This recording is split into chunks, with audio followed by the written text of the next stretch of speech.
তুমি কি কখনো রাতে একা বসে ভেবেছ, আমি এত গুনাহ করেছি, আল্লাহ কি আমাকে ক্ষমা করবেন?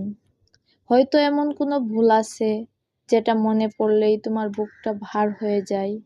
হয়তো তুমি বারবার তওবা করেছ, আবার একই ভুলে পড়ে গেছো। কিন্তু আজ একটা কথা মনে রেখো, তোমার গুনাহ যতই বড় হোক, আল্লাহর রহমত তার চেয়েও বড়। তুমি যদি সত্যি ফিরে আসতে চাও, তাহলে আজ থেকেই শুরু করো।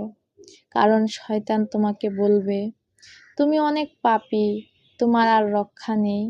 কিন্তু আল্লাহর রহমত তোমাকে বলে, ফিরে আসো। আজকের এই ভিডিওতে আমরা জানব, প্রতিদিন পড়ার মতো 6টি শক্তিশালী ইস্তেগফার ও জিকির, যা তোমাকে আল্লাহর দিকে ফিরে আসতে সাহায্য করবে। তবে শুধু মুখে পড়লেই হবে না, অর্থ বুঝে, আন্তরিকতা নিয়ে, গুনাহ ছাড়ার চেষ্টা করে পড়তে হবে। 1 নম্বর হচ্ছে আস্তাগফিরুল্লাহ। প্রথম এবং সবচেয়ে সহজ ইস্তেগফার, আস্তাগফিরুল্লাহ। এর অর্থ হচ্ছে আমি আল্লাহর কাছে ক্ষমা প্রার্থনা করছি। মাত্র কয়েক সেকেন্ডের এই আমলটি তুমি যে কোনো সময় করতে পারো। হাঁটতে হাঁটতে, পড়াশোনার বিরতিতে, কাজের মাঝে, ঘুমানোর আগে, যখনই মনে হবে তখনই বলো আস্তাগফিরুল্লাহ। কিন্তু একটা বিষয় মনে রেখো, ইস্তেগফার শুধু মুখের শব্দ নয়। যখন তুমি বলবে আল্লাহ আমাকে ক্ষমা করুন, তখন মনে মনে বলো, হে আল্লাহ, আমি আমার ভুল স্বীকার করছি, আমি আপনার কাছে ফিরে আসতে চাই। তুমি যদি প্রতিদিন মাত্র কয়েক মিনিটও মনোযোগ দিয়ে ইস্তেগফার করো, তাহলে ধীরে ধীরে তোমার হৃদয় আল্লাহর স্মরণে অভ্যস্ত হতে পারে।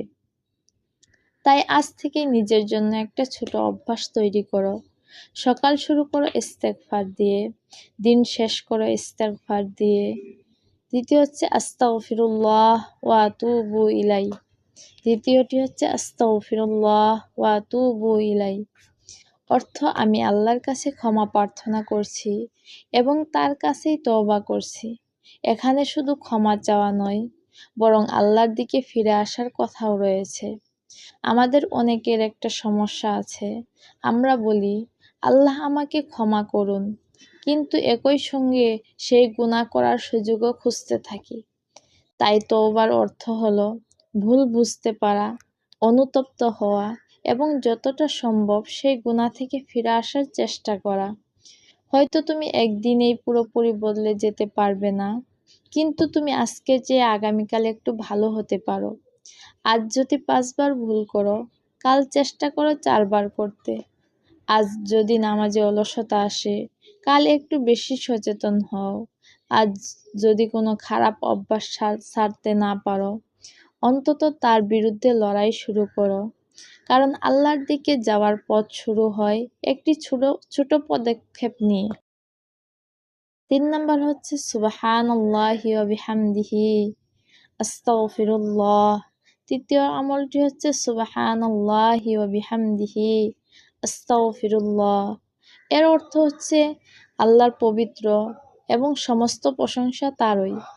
আমি আল্লাহর কাছে ক্ষমা প্রার্থনা করছি। এই জিকিরটি তোমার দৈনন্দিন জীবনের অংশ করে নিতে পারো। বিশেষ করে যখন মন খারাপ থাকে, নিজের ভুলের জন্য অনুশোচনা হয়, অথবা মনে হয় তুমি আল্লাহর থেকে অনেক দূরে চলে গেছো, তখন থেমে যাও, ফোনটা কিছুক্ষণের জন্য পাশে রাখো, চোখ বন্ধ করো আর ধীরে ধীরে বলো সুবহানাল্লাহি ওয়া বিহামদিহি, সুবহানাল্লাহি ওয়া বিহামদিহি, আস্তাগফিরুল্লাহ। তোমার চারপাশের পৃথিবী হয়তো বদলাবে না, কিন্তু তোমার ভেতরটা বদলাতে শুরু করতে পারে। 4 নাম্বার আমল হচ্ছে রব্বিগফিরলি। চতুর্থ আমলটি খুব ছোট, কিন্তু হৃদয় ছুঁয়ে যাওয়ার মতো একটি দোয়া। রব্বিগফিরলি এর অর্থ হচ্ছে হে আমার রব, আমাকে ক্ষমা করুন। কত সুন্দর একটি আবেদন! তুমি যখন বলেছ হে আমার রব, তখন তুমি স্বীকার করছো আমি আপনার বান্দা, আমি দুর্বল, আমি ভুল করি, আমার আপনার ক্ষমা দরকার। তাই যখন কোনো গুনার কথা মনে পড়বে, তখন নিজেকে ঘৃণা করে ভেঙে পড়ো না, বরং বলো রব্বিগফিরলি, আল্লাহ আমাকে ক্ষমা করুন। তারপর নিজের ভুল থেকে শিক্ষা নাও এবং আবার চেষ্টা করো। মনে রেখো, পাপ করে অনুতপ্ত হওয়া তোমাকে শেষ করে দেয় না। পাপকে ভালোবেসে তাতে অটল থাকা বিপজ্জনক। তাই ভুল হলে ফিরে আসো। ৫ নাম্বার আমল হচ্ছে রব্বিগফিরলি ওয়া তুব আলাইয়া। রব্বিগফিরলি ওয়া তুব আলাইয়া এর অর্থ হচ্ছে, হে আমার রব, আমাকে ক্ষমা করুন এবং আমার তওবা কবুল করুন। তুমি জানো, জীবনে আমরা কতবার শুরু করি, আজ থেকে আর গুনাহ করব না, কিন্তু কয়েকদিন পর আবার ভুল হয়ে যায়। তখন আমরা হতাশ হয়ে যাই, ভাবি আমি হয়তো বদলাতেই পারি না। কিন্তু তোমার পরিবর্তনের যাত্রা সব সময় নিখুঁত হবে এমন নয়। কখনো তুমি এগিয়ে যাবে, কখনো পিছিয়ে যাবে, কখনো শক্ত থাকবে, কখনো দুর্বল হয়ে যাবে, কিন্তু সবচেয়ে গুরুত্বপূর্ণ হলো পড়ে গেলে আবার উঠে দাঁড়ানো। তাই যখনই মনে হবে তুমি দূরে চলে গেছো, তখন আল্লাহর কাছে ফিরে এসো। বলো, রব্বিগফিরলি ওয়া তুব আলাইয়া, হে আমার রব, আমাকে ক্ষমা করুন এবং আমার তওবা কবুল করুন। ৬ নাম্বার আমল হচ্ছে সাইয়্যিদুল ইস্তেগফার। ইস্তেগফারের শ্রেষ্ঠ দোয়া। এবার আসি এমন একটি দোয়ার কাছে যাকে হাদিসে সাইয়্যিদুল ইস্তেগফার অর্থাৎ ইস্তেগফারের শ্রেষ্ঠ দোয়া বলা হয়েছে। দোয়াটি হলো, اللهم أنت ربي لا إله إلا أنت خلقتني وأنا عبدك وأنا على عهدك ووعدك ما استطعت أعوذ بك من شر ما صنعت أبوء لك بنعمتك علي وأبوء بذنبي فاغفر لي فإنه لا يغفر الذنوب إلا أنت। এর মধ্যে তুমি আল্লাহর রব হওয়ার স্বীকৃতি দিচ্ছ, নিজের বান্দা হওয়ার স্বীকৃতি দিচ্ছ, আল্লাহর নিয়ামতের কথা স্মরণ করেছ, নিজের গুনাহ স্বীকার করেছ, নিজের গুনাহ স্বীকার করেছ, নিজের গুনাহ স্বীকার করেছ এবং তার কাছেই ক্ষমা চাইছো। এই দোয়াটি শুধু মুখস্থ করার জন্য নয়, এর অর্থ বুঝে পড়ার চেষ্টা করো। কারণ যখন তুমি নিজের ভুল স্বীকার করে আল্লাহর সামনে দাঁড়াবে, তখন তোমার হৃদয় নরম হতে শুরু করবে। হাদিসে এই দোয়ার বিশেষ ফজিলত বর্ণিত হয়েছে। তাই একটি সকাল সন্ধ্যা আমলের অংশ হিসেবে শেখা অত্যন্ত সুন্দর একটি অভ্যাস। একটা কথা মনে রেখো, হয়তো তুমি এই ভিডিওটি দেখছো এবং মনে মনে ভাবছো, আমি তো অনেক গুনাহ করছি। তোমার জন্য আজকের সবচেয়ে গুরুত্বপূর্ণ কথাটি হলো, আল্লাহর রহমত থেকে নিরাশ হইও না। তোমার অতীত তোমার ভবিষ্যৎ নির্ধারণ করো না। তুমি গতকাল ভুল করেছো, তাই বলে আজও ভুল করতেই হবে এমন নাই। তুমি অনেকদিন নামাজে অলস ছিলে, তাই বলে আজ থেকে নামাজ শুরু করতে পারবে না এমন না।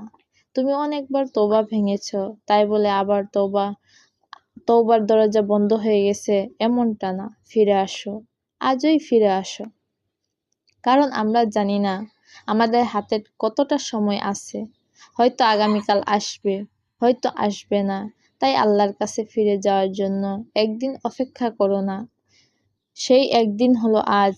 তোমার ফোনে হাজার হাজার ভিডিও থাকতে পারে, হাজারো ছবি থাকতে পারে, অনেক অ্যাপ থাকতে পারে, কিন্তু তোমার হৃদয়ে যদি আল্লাহর স্মরণ না থাকে, তাহলে সবকিছুর মাঝেও এক ধরনের শূন্যতা থেকে যেতে পারে। তাই আজ থেকে একটি ছোট চ্যালেঞ্জ নাও। প্রতিদিন সকালে ঘুম থেকে উঠে কিছু সময় ইস্তেগফার করো। দিনের মধ্যে যখনই মনে পড়বে আস্তাগফিরুল্লাহ। রাতে ঘুমানোর আগে নিজের দিনটা মনে করো, আজ কোথায় ভুল করেছি, কাকে কষ্ট দিয়েছি, কোন গুনাহ করেছি। তারপর আল্লাহর কাছে ক্ষমা চাও আর বলো, হে আল্লাহ, আমি দুর্বল, আমি ভুল করি, কিন্তু আমি আপনার কাছ থেকে দূরে যেতে চাই না। আমাকে ক্ষমা করুন এবং আমাকে ভালো বান্দা হওয়ার তৌফিক দিন। মনে রেখো, তওবা মানে শুধু কান্না নয়, তওবা মানে ফিরে আসা। তুমি যতবার পড়ে যাও, ততবার উঠে দাঁড়াও। তুমি যতবার ভুল করো, ততবার আল্লাহর কাছে ফিরে আসো।